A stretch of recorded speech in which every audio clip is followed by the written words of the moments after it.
Welcome to Keep Heading East. I'm Murray from the YSE Cookery School. If you're joining us again, then welcome back. And if you're joining this series for the first time, you've joined us in the Caribbean, the 25th stop on our tour of global feasting.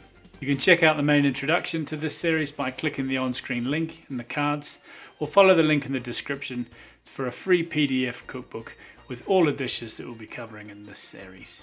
Or if you prefer a printed version, there's one available as well. Now, the Caribbean is a region in the Americas that consists of the Caribbean Sea, its islands, and the surrounding coastlines.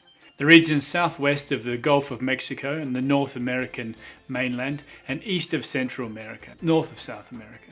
Situated largely on the Caribbean plate, the region has more than 700 islands, inlets, reefs, and keys. Strictly speaking, Caribbean cuisine is a fusion of African, Creole, Cajun, American, European, Latin American, Indian, South Asian, Middle Eastern and Chinese cuisine, which didn't really leave a lot out of the pot. However, while these traditions were brought in from many different countries, the Caribbean locals have created styles that are unique to the Caribbean. The islands of the Caribbean have been fought over and owned by various European powers in the past, mainly the British, the French and the Spanish. And all of these cultures, as well as some of their respective culinary traditions, have played a bit of a role in forming the multinational kind of cuisine of the Caribbean that is known as today.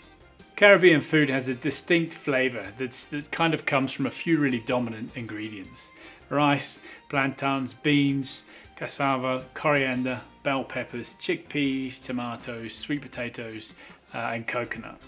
There's a strong seasoning technique used in the region based on sort of green herbs and oil-based marinades called mojo.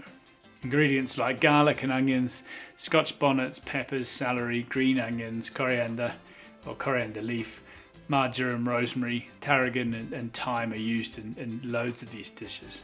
And this mojo is one of the greatest sort of secrets of the Caribbean cuisine. And it's really worth taking the time to make it. Barbecue, roasting and grilling are kind of the go-to choices that most people use. And meat's usually dry rubbed or wet marinated with mojo, or just direct spices before it's cooked. The signature flavour from Jamaica and one of the Caribbean's most famous dishes would have to be jerk chicken. Jerk refers to the very spicy, dry or wet rub applied to the chicken and often other meats. And after absorbing the flavours, the meat is smoked or grilled over a fire for really fiery, smoky perfection.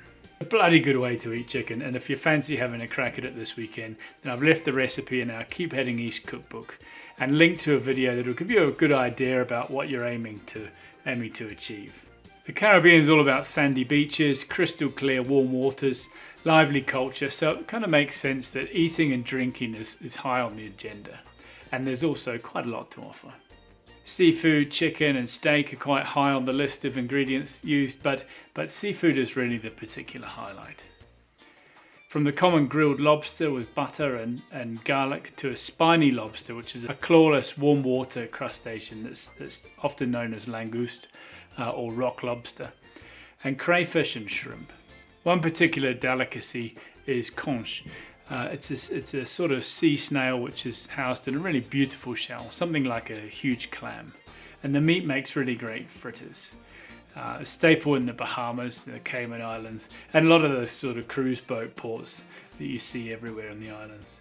Conche also appears in salads and soups and stews. Now, beans and legumes with their high protein content make an appearance in almost every Caribbean cuisine. Kidney and lima beans, chickpeas, lentils, black-eyed peas and other legumes are used in soups and stews and rice dishes. Akra fritters made from soaked black-eyed peas are then mashed and seasoned with pepper and fried, a little bit similar to sort of a Middle Eastern falafel. The most common Caribbean dish being rice and peas, all right, which is actually made from red kidney beans, so it's a bit of a random one. But basically it's kind of like a long grain coconut risotto with kidney beans, and it kind of sounds a bit random, but it's very, very common. It's a Caribbean staple, and I'll leave the link to a clip by Original Flavour. There's a couple of Caribbean guys with a channel, and they've got loads of Caribbean recipes if you want to dig a little deeper. So that's it for this stop on our Keep Heading East tour of global cuisine. I hope you've enjoyed it. Links are on screen now for the videos I mentioned earlier if you'd like to see a little more from the region.